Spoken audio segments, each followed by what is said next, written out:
Bismillahirrahmanirrahim. Students, in this lecture I will discuss the remaining scenes of the Act 4 of the play Hamlet. In Act 4, the third scene, fifth scene, we see Gertrude and Horatio discuss Ophelia. We again find Ophelia in the action of the play. Gertrude does not wish to see the bereaved girl, but Horatio says that Ophelia should be pitied, explaining that her grief has made her disordered and incoherent. She seems out of her wits, Ophelia, due to her father's grief. वो जो उसका बाप कत्ल हो गया. Ophelia enters, adorned with flowers and singing strange songs. Songs अजीबो गरीब से, कोई जिसका कोई मेल नहीं है उसकी इस वक्त की हालत के साथ. She is unconsciously singing those songs, unwittingly singing those songs. She seems to have gone mad. Claudius enters and hears Ophelia's ravings, such as they say the owl was a baker's daughter. He says that Ophelia's grief stems from her father's death and that the people have been suspicious and disturbed by the death as well. Muddied, thick and unwholesome in their thoughts and whispers for good Polonius' death. He also mentions that Laertes has secretly sailed back from France. वो भी वापस आ गया उसका भाई. Sir ये Ophelia जब पागल बनती है तो ये सही पागल लगती है, वो पागल बन के भी फिलोसॉफिकल बातें बताता है. हाँ जी, वो अपनी तबीयत के मुताबिक पागल है उसका. A loud noise echoes from somewhere in the castle. Claudius calls for his guards and a gentleman enters to warn king that Laertes has come with a mob of commoners. वो सारा जहान इकट्ठा करके लेके उसका बाप मर गया. The mob calls Laertes Lord. According to the gentleman, the people whisper that Laertes shall be king. वो एक किंगशिप को क्लेम कर रहा है. He has also posed a threat to Claudius. उसको अपनी लॉर्डशिप के बारे या किंगशिप की तरफ उसको एक और थ्रेट आ गया है अंदर से. वो किधर से है? ये Laertes की तरफ से. As furious Laertes storms into the hall, fuming in his desire to avenge his father's death, Claudius attempts to soothe him by frankly acknowledging that Polonius is dead. Gertrude nervously adds that Claudius is innocent in it. When Ophelia re-enters, obviously insane, Laertes plunges again into rage. उसको देखकर दोबारा गुस्सा आ जाता है उसको अपनी बहन को देख के. Claudius claims that he is not responsible for Polonius' death and says that Laertes' desire for revenge is a credit to him. मैं कहता तुम्हारा बदला लूँगा. So long as he seeks revenge upon the proper person. तुम्हारे लिए बिल्कुल कहता है ऑनर की बात है, लेकिन ऑनर तब है जब तुम उस आदमी से लो बदला जिसने तुम्हारे बाप को कत्ल किया है. तो ये उसको बताएगा कि कौन किसने कत्ल किया. इधर से भी एक और मामला हो गया. हो सकता है कि इसके स्कीम ये भी हो कि अगर वो हैमलेट को वहाँ पे मार देते हैं तो इसका क्रेडिट भी मैं ले लूँ. इसके साथ Laertes के सामने मिलकर देखो तुम्हारे बाप को मारा था, मैंने अपने बेटे के साथ इंसाफ किया, तुम्हारे बाप की खातिर उसको मरवा दिया. तो ये उसके साथ ये भी क्रेडिट ले सकता है. Laertes plunges into हाँ जी, तो Claudius convinces Laertes to hear his version of events, which he says will answer all his questions. Laertes agrees and Claudius seconds his desire to achieve justice in the aftermath of Polonius' death, where the offense is let the great axe fall. कितनी बड़ी बात की है. ये औरों के लिए बातें होती हैं ऐसी करने के लिए कि जहाँ पे कोई नुकसान हो, ऐसा ऑफेंस कोई आए, कोई जुर्म हो, तो वहाँ पे इंसाफ का कुल्हाड़ा वहीं पे गिर जाना चाहिए, वहीं पे इसको इंसाफ मिलना चाहिए. जबकि अपनी बारी तो इसने खुद बहुत बड़ा जुर्म कर रखा है. समरी ऑफ द एक्ट 4 है इसके जो सीन 5-6 की. In another part of the castle, Horatio is introduced to a pair of sailors bearing a letter for him from Hamlet. Hamlet का लेटर आया जो कि इंग्लैंड को जा रहा था. In the letter, Hamlet says that the ship was captured by pirates who have returned to him to Denmark. Pirates ने हमला किया और इसको वापस किधर ले आए, इसको छोड़ गए डेनमार्क में हैमलेट को. He asked Horatio to escort the sailors to the king and queen, for they have messages for them as well. He also says that he has much to tell of Rosencrantz and Guildenstern. Horatio takes the sailors to the king and then follows them to find Hamlet, who is in the countryside near the castle. वो castle के पास ही किसी country side में है, उधर चला जाता है. इसके नेक्स्ट 2 सीन्स हैं, सीन 5 और 6 आ जाते हैं. As we have seen one of the important themes of ये इसका एनालिसिस है, sorry. One of the important themes of Hamlet is the connection between the health of a state and the moral legitimacy of its ruler. Something is wrought in the state of Denmark. यानी कि जब आपका head जो है, हुक्मरान है, वो rotten है, बदनीयत है, बदतीनत है, डिसऑनेस्ट है, तो सारी स्टेट की उसके साथ फिर वो क्या करेगी, असर में आएगी. हुक्मरान अच्छा होगा तो नीचे की सेहत मुल्क की भी ठीक रहेगी, यानी आवाम भी ठीक रहेगी. तो ये उस बात को थीम दोबारा चलता है. Denmark is rotten too. Here at the beginning of Act 4, Scene 5, things have palpably darkened for the nation. Hamlet is gone, Polonius is dead and has been buried in secret. Ophelia is raving mad, and as Claudius tells us, the common people are disturbed and murmuring among themselves. ये हालात हो चुके हैं मुल्क के, अफरा तफरी, anarchy सी, हर चीज़ uncertain और परप्लेक्सिटी में चली गई है. This emotion turn of events, this ominous turn of events leads to the truncated miniature rebellion that accompanies Letty's return to Denmark. छोटी सी बगावत भी सर उठाती हुई यहाँ पर महसूस होती है. हुक्मरान तगड़ा हो, नेस्ट हो, तो बगावतें नहीं जन्म लेती हैं, वो बगावतें वहीं पर दबा दी जाती, सर कुचल दिया जाता है. जब हुक्मरान ही कमज़ोर है तो हर कोई हुक्मरान बनने की कोशिश करेगा, कानून हाथ में लेगा.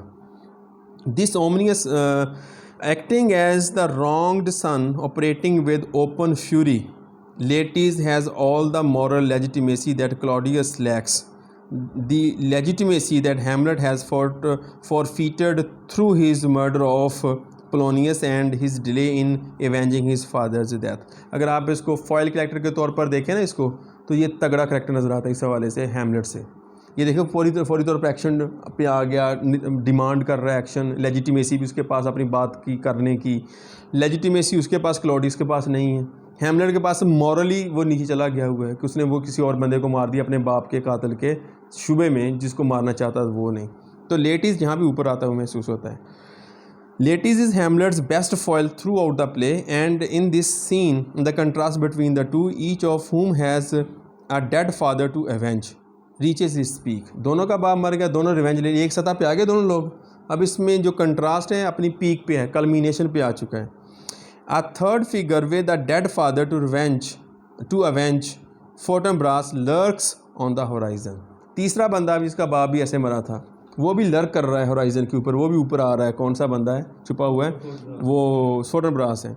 Whereas Hamlet is reflective and has difficulty acting, Laertes is active and has no use for thought. He is all thought, he is all action. ये दोनों में फ़र्क है. वो यही कुछ है, उधर से कुछ भी नहीं है. He has no interest in moral concerns, only in his consuming desire to avenge Polonius. When Claudius later asks Laertes how far he would go to avenge his father, Laertes replies that he would slit Hamlet's throat in the church. Church में तो कत्ल करना बहुत बड़ा जुर्म है ना, कर नहीं सकता कोई ईसाई को ऐसी बात. कहता है मैं उसको वहाँ पर भी ये कर दूँ. इस हद तक वो ये एक्सट्रीम है ये एक इंसान के गुस्से की उसकी. This statement indicating his willingness to murder Hamlet even in a sacred place of worship brings into sharp relief to the contrast between the two sons. Recall that Hamlet decline to kill Claudius as the king knelt in prayer. याद है वो कल वाला scene जिसमें वो prayer में झुका हुआ, तो मैंने करना नहीं. इधर कहता है मैं वहाँ पर भी मार दूंगा उसको. ये दो कंट्रास्ट आ गए इनमें. As befits a scene full of anger and dark thoughts, Act 4 Scene 5 brings the repetition of the motive of insanity, this time through the character of Ophelia. Insanity का भी एक आपको मोटिव बार बार मिलेगा कैरेक्टर्स के through. Hamlet तो है ही ना उसका, Ophelia जो सचमुच में पागल है. हैमलेट का तो डाउट भी है ना, ये पक्की पागल है. Who has truly been driven mad by the death of her father. Shakespeare has demonstrated Ophelia's chaste dependence on the men in her life after Polonius' sudden death and Hamlet's subsequent exile. She finds her self abruptly without any of them, उसकी dependence ख़त्म होगी ना, depend जिसके ऊपर कर रही वो लोग ने, बाप ही नहीं रहा, आइंदा वाला बंदा लवर भी चला गया, भाई पहले ही नहीं था मौजूद, तो डिपेंडेंस वाली बात भी आ जाती है। ओफिलियाज लिनेटिक रेविंग्स reveal a great deal about the nature of her mind at this stage in her young life. She is obsessed with death, beauty, and an ambiguous sexual desire expressed in startlingly frank imagery. Young men will do it if they come to it. By cock they are to blame. Quoth she, before you tumbled me, you promised me to wed. ये तीनों चीज़ इसमें आ गई ना, उसकी एक ambiguous किस्म की sexual desire है, और उसके साथ साथ क्या है, डेथ के साथ उसका जो एक रवैया ऑब्सेशन आ गई है, और ब्यूटी इन लाइंस के अंदर, तुमने मुझसे शादी का वादा भी किया, तो ये भी उसको याद दिला रही है। Some readers have interpreted passages such as these combined with Hamlet's sexually explicit taunting of Ophelia in Act 3, वो उसमें कर रहा था इसके साथ बड़ी sexually loaded गुफ्तगू, तो Act 3 Scene 2 as evidence that Ophelia's relationship with Hamlet was sexual in nature. इनका जो रिलेशन था वो बहुत प्योर नहीं था। हमें यहाँ से पता चलता है कि जितनी फ्रैंकनेस के साथ जो उसके साथ बातें कर रहा था, मजाक मजाक में बंदा कभी अपनी असलियत दिखा रहा होता ना, अभी उसने अपने ऊपर मास्क लिया हुआ कौन सा, पागलपन का। अगर वो जानबूझ के पागल बना हुआ है और वो बातें कर रहा है जो कि मुनासिब नहीं समझी जाती, इसका मतलब उसका अनकॉन्शियस में वो बातें आती होंगी ना उसको देख के, अब वो मास्क की वजह से वो भी बातें कर रहा है। मैंने तो मजाक में कहा था, मुझे क्या पता, मैं तो पागल था, तो वो बातें वो कर रहा है जो कि उसका असल था, वो असल उसका उगला गया उसके तरफ। तो हम उसके साइको एनालिसिस के ज़रिए ये समझ सकते हैं कि दरअसल इनका जो था ना आपस में रिलेशन, वो सेक्सुअल नेचर थी उसके अंदर। ये बहुत पाइटी वाली बातें नहीं थी इनके दरमियान वो सिर्फ कोई बाइबल नहीं वहाँ पे बैठ के पढ़ रहे होते थे, कुछ और भी पढ़ रहे होते थे। Of course, this is impossible to conclude with any certainty, but from these lines it is apparent that Ophelia is grappling with sexuality and that her sexual feelings discouraged by her father, her brother and her society. Suppression. Women with high walls have the loudest minds. जितना ज़्यादा suppression होगा उतनी ज़्यादा imagination दौड़े भागेगी, बहुत दूर तक जाएगी। तो इसके ऊपर तो सप्रेशन ही सप्रेशन है। पेट्रियार्की, फेलोसेंट्रिसिटी, सोसाइटी, उसके अंदर औरत का किरदार, फिर ये जो बड़े घर की औरतें, उनको और साथ में इन चीज़ों का ख्याल रखना पड़ता है कि इन प्रॉपर को रवैया तो नहीं है, तो इसमें सप्रेशन बहुत ज़्यादा। इस सप्रेशन में आर क्लोज, वो फिर क्या है, एक बहुत फ्रस्ट्रेटेड भी है sexually, are close to the forefront of our mind as she slips into insanity. पागल होने के बाद कभी कभाई बुड़बड़ाहट में कोई स्लिप ऑफ टंग आ जाए वो तो ठीक है, लेकिन पागल होते साथ ही वो बातें करना शुरू कर दें, इसका मतलब ताज़ा पड़ी हुई थी बातें साथ ही कहीं सब कॉन्शियस में तो फौरी से उगली गई हैं। नीचे निकालना ऊपर, अब अभी पागल होती, ज़्यादा पागल होती तो आती, ये तो जल्दी से शुरू कर दिया इसने। But most important Ophelia's insanity is design to contrast strongly with Hamlet's. ज़्यादा जो ये ना इसका कंट्रास्ट के साथ हैमलेट के साथ करेंगे। Differing primarily in its legitimacy, Ophelia does not feign madness to achieve an end, but it is truly driven mad by external pressures. ठीक है, इसका सचमुच का पागलपन। दूसरी तरफ many of the worst, वो क्या है, वो जानबूझ के बना हुआ है, उसने जैसे कहा था, लगता भी है कई जगहों पे। Many of the worst elements in Denmark, including madness, fear and rebellion, so far have been kept hidden under various disguises, such as Hamlet's pretense and Claudius court revelry.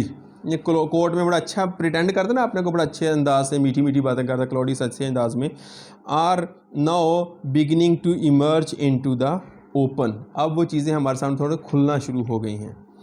After exiling Hamlet to England in act 4 scene 5, Shakespeare now returns him to Denmark only 2 scenes later through the bizarre deus ex machina. ये deus ex मैकिना जो था ना, कोई super natural अंदाज में कोई ऐसा काम करवाना जिसमें कोई करिश्माती सा काम करना, मोजज़ाती सा काम करवा दिया जाता था। मतलब कोई ऐसा काम हुआ जिसमें किसी की जान जाने लगी तो उधर से कोई जिन्न आया या कोई ऐसा सुपर नेचुरल एलिमेंट है उसने बचा लिया आके, ऐसा वाक़या हो जाना जो कि अकल से बाहर की बात हो, तो वो उसको ड्यूएक्स मैकिना कहते थे। ये ग्रीक लिटरेचर से चलता हुआ आ रहा है, ये ग्रीक वर्ड है। ये हमें पुराने थिएटर्स में मिलता था। ये देखे ना, वो जा रहा है वहाँ पे, उधर ही पायरेट्स आने थे, उन्होंने इसको भी बचाना था, वापस भी लेके आना, उनको मार देना था या मरवा देना था। जैसे उसने खत लिख दिया, खत भी चेंज कर दिया, उसके हाथ लग गया, वो कॉन्फिडेंशियल था, इसके हाथ कहाँ से आ गया। ऐसे सर्कमस्टेंसेस क्रिएट किए जाते हैं जानबूझ के। सो ड्यूएक्स मैकिना हो गया यहाँ पे, और Hamlet returns back, an improbable or unexpected device or character introduced to resolve a situation in a work of fiction or drama for the pirate of the pirate attack, जैसा कि यहाँ पे आता है। The short act 4 scene 6 is primarily devoted to plot development, as Horatio reads Hamlet's letter narrating his adventure. The story of the pirate attack has little to do with the main themes of the play, but it does provide an interesting variation on the idea of retributive justice, since instead of punishing someone for doing something wrong, Hamlet states his intention to reward the pirates for the right they have done in returning him to Denmark. ये तो इसके लिए हो गया blessing in disguise, कुब्बे तो लत पे कुब्बे तो कुब निकल गया, यानी कि उन्होंने उसको अच्छा किया कि उसने अब ये अपने इन चोरों को नवाजना चाहता है एक तरह से। They have dealt me with me like thieves of mercy, thieves of mercy कहा उसने, एंजल्स ऑफ मर्सी कह रहे हैं, but they know what they did, उन्होंने कहता जो किया उनको पता है। I am to do a good turn for them, लेकिन मैं उनको बहुत अच्छा उनका नवाजूंगा। Additionally Hamlet's letter features the return of the motive of ears and hearing. ये जो चोरी छुपे वाली बातें यहाँ पर हमें बहुत मिल रही हैं, हर कोई स्पाई कर रहा है। As the prince tells Horatio that I have words to speak in thine ear will make the डम। बड़ा ज़बरदस्त है वो जो मौला जट में कहता है ना, वो एक कांगड़ी सा पहलवान, उसने नूरी नत आया उसके गांव में, वो कह रहा है कि तेरा ना की ये बड़ा आकड़ सी बड़क सी मार के, उन्होंने गुस्सा नहीं आया होते, उन्होंने हासा आया कि यार की बेचारा मैं मरोड़ दांगा मैं मर जूगा। कहता है ना दसता ना तेन ताप चढ़ जाना। सुन के मैं ताप ही नहीं है आपके ऊपर, आपको कोई इतना बड़ा बदमाश हो बंदा तगड़ा, यही भी कहता है बाकी बहादुर है कि मौत देख के पागल हो गए हैं। हाँ वही ना कि इतनी बड़ी कि तुम मतलब मूसा अलैहिस्सलाम ने यही पंगा लेने की कोशिश की थी ना नाउज़ुबिल्लाह के अल्लाह के साथ कि मैंने देखना ही देखना है, सब ने रोका जांदी कर, नहीं माने ना तो फिर बेहोश हो गए। ताब नहीं रखते इस चीज़ की। कई लोगों को आपने देखा होगा कि एवं बुखार चढ़ जाता, ताप चढ़ जाता, वही बुखार वो जिन चुड़ैल वेख ली सी किते जिमें ताप चढ़ गया, वो बंदे के अंदर हौसला नहीं होता चीज़ को जज्ब करने का। तो वो कहता है कि मैं तुम्हें ये ना एक 12th नाइट प्ले है, उसके अंदर वो एक है ना सीक्रेट मैसेज, लव मैसेज लेके जाती है वो लड़की जो कि लड़का बनी होती है वाइला ओलिविया के लिए ना उस ड्यूक आर्सिनो का। तो वो उसके मुलाजिम कहते हैं कि बताओ कि किसकी तरफ से मैसेज है, तुम कौन हो। वो बताना नहीं चाहती ना कि जिसके लिए उसको बताऊं। कहती है what I am what I would are as secret as maiden's head. It's so mysterious, nobody knows what maiden actually is, whether she is virgin or not. That what I am, what I would are as secret as a maiden's head. To your ears divinity, to others profanation. तुम्हें बताऊं तो divinity है बड़ी, एक मैं बता दूंगी मैं तुम्हें मैं कौन हूँ, तो मैं बड़ी डिवाइन बात है। दूसरों को बताऊं तो बेहुरमती है कि क्या हूँ मैं। तो अदर्स प्रोफिनेशन कहता है तुम्हें मैं वो बात बता दूं तो तुम्हारी ज़ुबान गूंगी हो जाएगी कि क्या राज बता दिया है। An open reference to the poison poured into King Hamlet's ear by the murderous Claudius. Scene 7th start होता है, last scene of the act है। This was the longest act of the play, the last scene of this 4th act of the play. As Horatio speaks to the sailors, Claudius and a calmer Laertes discuss, अब वो पहले गुस्से में था, थोड़ा काम हो चुका है, discuss Polonius' death. Claudius explains that he acted as he did, burying Polonius secretly and not punishing Hamlet for the murder, because both the common people and the queen love Hamlet very much. उसके ज़हन में अपने शक आ रहे हैं। As a king and as a husband, he did not wish to upset either of them. A messenger enters with a letter from Hamlet to Claudius, which informs the king that Hamlet will return tomorrow. Laertes is pleased that Hamlet has come back to Denmark since it means that his revenge will not be delayed. कहता जल्दी आ जाओ, तुम्हारी मैंने छुरी फेरनी है जो ना, तुम बड़े, उसको लग रहा है ये वापस आ, उसको तो नहीं पता था कि क्लॉडियस ने इस इंटेंशन से भेजा को मार दिया जाए, लेकिन क्लॉडियस का यहाँ पे प्लान फेल हो गया. Claudius agrees that Laertes deserves to be revenged upon Hamlet. उसने तो कहना था. And he is disposed to encourage Laertes to kill Hamlet since Hamlet's erratic behavior has made him a threat to Claudius' reign. The devious king begins to think of a way for Laertes to ensure his revenge without creating any appearance of foul play. He recalls that Hamlet has been jealous in past of Laertes' prowess with a sword, which was recently praised before all the court by a Frenchman who had seen in him in combat. क्या तुम्हारी वो जो तलवारबाजी की महारत से जलता है कि फ्रेंच आदमी ने कोर्ट में बात की थी कि वहाँ पे बड़े ज़बरदस्त उसको तलवारबाजी आती है, स्वॉर्ड के साथ प्रोज उसकी बड़ी तगड़ी है. तो कहता है उसने जेलस हो गया, इसको जेलस भी कर रहा, गुस्सा दिला रहा कि यानी ये छोड़े ना उसको हेमलेट को. The king speculates that if Hamlet could be tempted into a duel with Laertes, it might provide Laertes with a chance to kill him. कि कैसे उसको लेके आना अपने लड़ाई की तरफ, वो तो लड़ता ही नहीं है. वो एक बंदे ने घर में चौकीदार रख लिया ना, तो उसने कहता है भाई इंटरव्यू है ना चौकीदार, उसने कहा जी बस दुआ करें कि मुझे गुस्सा ना आए. गुस्सा आ गया फिर मैं बहुत ख़तरनाक हो जाता हूँ.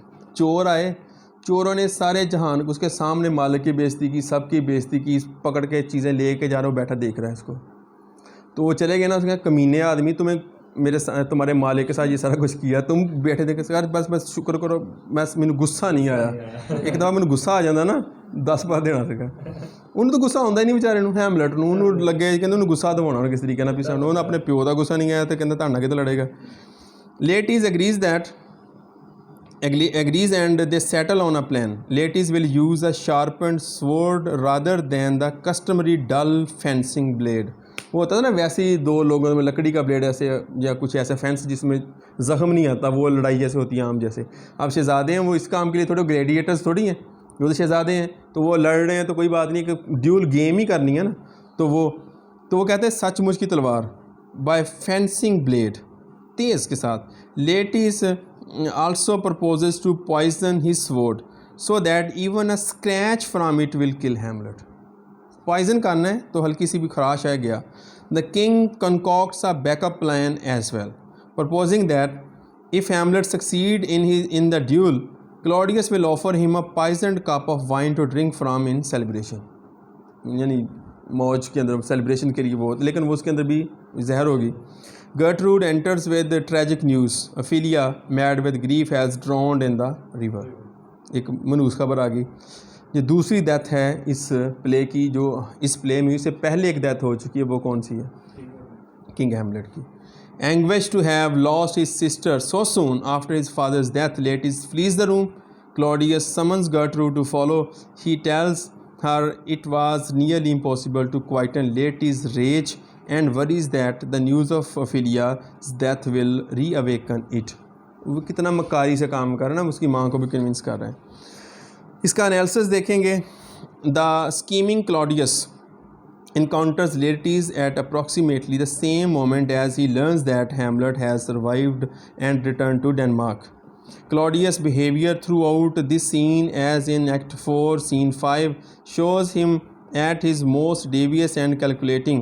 Shakespeare shows Claudius' mind working overtime to derail Laertes' anger, which is thus far the greatest challenge his kingship has faced. अब का सबसे बड़ा इसकी बादशाहत के बाद का ये चैलेंज है. Act 4, Scene 5, Claudius decided that the way to appease Laertes was by appearing frank and honest. वहाँ पर उसने उसके साथ बड़ा होता है ना, किंग तो अपने मूड से बात करता है, बड़ी कम सी. यहाँ पे बड़ा खुश होकर बात की उसने. उसके इसी में लोग बड़े हो जाते हैं, जो छोटे लोग होते हैं कम दर्जे के, यार बादशाह ने मेरे साथ बड़े अच्छे से. मैं बागी हूँ एक किताब लिखी थी इसने, जावेद हाशमी ने. उसके अंदर ना इसने एक वाक़या बताया जावेद हाशमी साहब ने कि ये बड़े यूनिवर्सिटी में बड़े स्टूडेंट ना करते थे, बड़े बागी किस्म के लोग थे. तो बांग्लादेश का मामला चल रहा था, बांग्लादेश के साथ ज़्यादती हो रही है, वो सारे लोग. तो स्टूडेंट लीडर होने की ऐसी इनकी किसी तरीके से ना अयूब खान साहब के साथ मीटिंग अरेंज की गई उन्होंने कहा ये नौजवान जो लोग हैं जिस तरह के बड़े यूनिवर्सिटीज़ को बुलवाए जाए, इनकी मीटिंग की गई नौजवानों के साथ, स्टूडेंट्स के साथ, ये भी गए स्टूडेंट लीडर के तौर पे।